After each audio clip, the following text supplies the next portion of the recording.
What is up, everybody? Today we're going to be taking a look at what is going on in the region of Peel. You might be surprised, but let's take a look at the numbers and see where pricing has gone since the Bank of Canada has increased rates by a quarter point. There are rumors that interest rates are going to be going up one more time, and hopefully we will see a reprieve by the Bank of Canada and possibly then start to see some recovery in prices. Let's take a look at what's going on. As you all know, if you look at my previous videos, I break down the majority of the property types that are in a particular city. So just because we see a price decline for all property types does not necessarily mean that prices have declined across the board. So what I like to do is look at what is happening between these different property types, whether it being detached, semi-detached, condo apartments, townhomes, and then determining what's happening with those prices.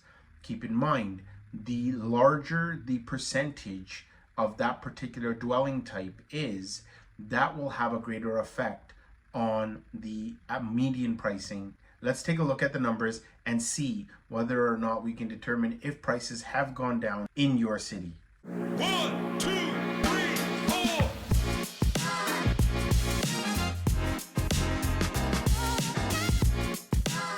Property distribution type in Brampton is as follows. Detached homes are at 52%, semi-detached at 18%, 14% for towns, and then we've got condo apartments at 6%. Condo towns are at 8%. So let's take a look at those numbers and break down what is happening in Brampton. Brampton's median price for all property types was $1,036,000.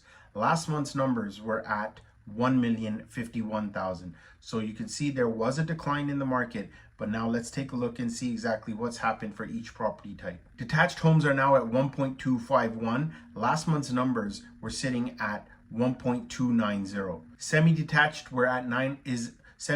homes are at 999,000.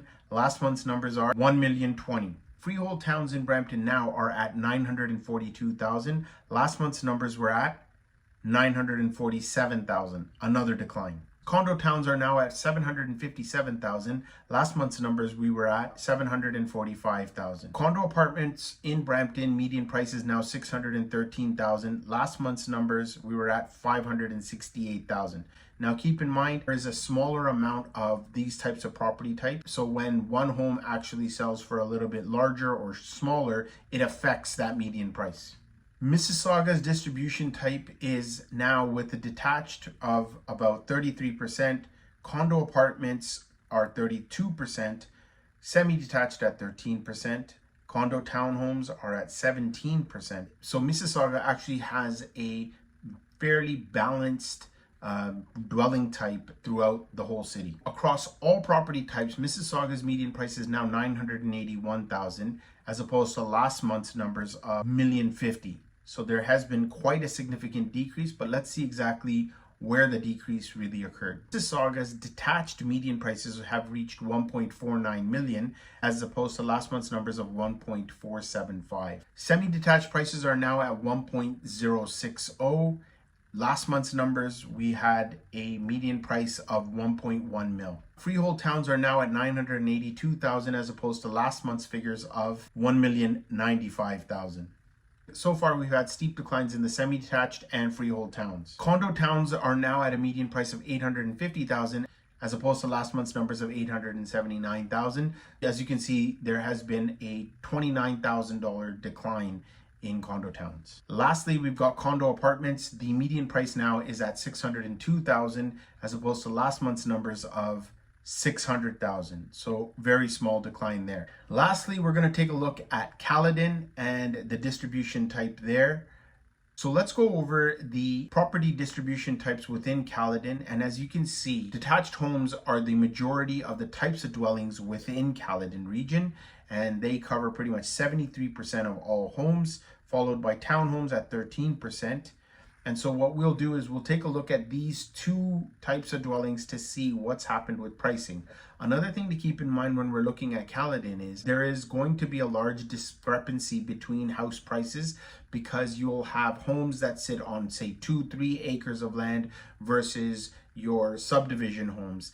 And so when one property on a large acreage has sold and falls under the detached category, it will throw those numbers out. Obviously, there's a lot more that we can go into when we look at the number of listings that are available and what's really causing this pressure of prices either going up or perhaps even going down based on inventory. So Caledon detached prices are now at 1.511.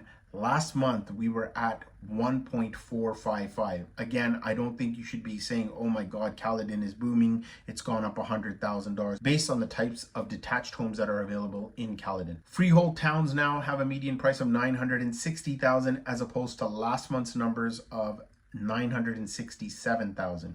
My personal opinion of what I've noticed thus far since the increase of a quarter point by the Bank of Canada is that the sub $1 million price range has seen the first time home buyer sort of sit back, relaxing a little bit, wanting to see what is happening, because based on qualifications for mortgages, it's becoming even harder. And at the same time, they don't know how high these rates are going to go based on their affordability. People that actually are looking for detached homes have a larger down payment and are able to sustain the increase in interest rates. If you like the content that I provided today, be sure to like, subscribe, and hit that notification bell to see more videos just like this. And if there is a city that I have not covered, be sure to comment below and I'll be happy to go over that particular city and what is actually happening in the property values.